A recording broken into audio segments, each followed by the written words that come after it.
A possible stunning new development in a missing case that dates back more than 50 years, one of the oldest in the nation, in fact.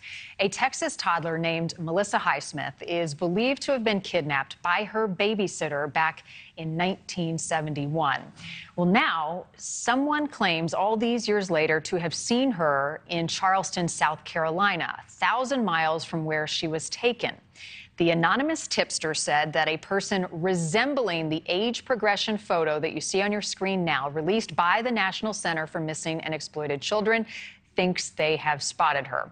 Joining me now is Melissa's brother, Jeff Highsmith, along with his wife, Rachel. To you both, thank you so much. I know it has become your life's mission to find Melissa and to bring her back into your family safely.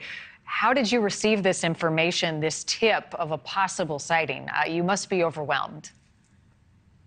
A little overwhelmed. I just seen it. Somebody posted it on Facebook, and we've seen the story from the National Center for Exploited Missing Children. We've seen that story of what they posted, and I looked up her name, and we've seen the local news station down in Charleston did a piece about it. And then after that, more stations picked it up, and it just has kind of gone viral. Right. And I mean, after 50 years, a case like this goes cold, right? I mean, we even see it after a couple of years, no sign of someone, and people stop talking about it. But to see Melissa's face back in the headlines, I know it's probably hard not to get your hopes up. What happens now to investigate this, to cross-reference DNA, try to find this person? Well, my parents' DNA is on file with the National Center for Missing and Exploited Children. The Fort Worth Police Department reopened the case, I believe, last year. My wife and I, we've done podcasts. We started a Facebook page called Help Find Melissa Highsmith. We ask all your viewers to please like and share the photos, what you see on Help Find Melissa Highsmith. We've actively done everything we could. We've done a couple of podcasts. We've done a couple of local Fort Worth TV interviews, and we're just hoping the momentum continues. The more people that talk about it, the more people that like and share the photos, the more people that are interested in the case. If they share it with their friends, then her memory will never be lost. We believe she's still alive, and obviously somebody else does too in South Carolina as well.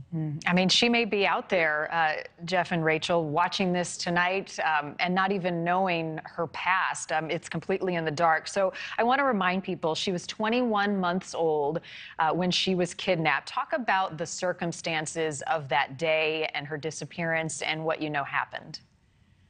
Maybe you want to take this one? Yeah, so from my understanding, the babysitter, I guess the name was Ruth, was supposed to be picking up Melissa to babysit, but for whatever reason, the babysitter didn't show up. So my mother-in-law's roommate was asked to pass off Melissa to the babysitter, because the babysitter called Alta and said, "Hey, we still want to do this. Will you let me babysit?" So she came to the house, or the kidnapper came to the house and just took her. It was the first time they were ever going to babysit, and it was back in 1971, and things are a little bit different now than they are, and it was just someone who answered an ad in the newspaper. Mm-hmm. And is there a good description of the woman? Were there at the time any good connections, leads, or links to try to help with the investigation at that time all those years ago? No, unfortunately, there wasn't a lot to go on. I think the cops hit a pretty close dead end from the very beginning. And technology wasn't what it is, or wasn't then what it is now. Jeff, you never knew your sister, Melissa. She was taken before you were born. I think I read 9 years before you were born. What did your parents tell you about her? What did your mom say?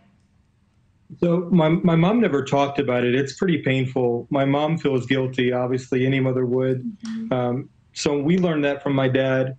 Melissa was born in November, and so every time November would come around, he would always remind us of her birthday.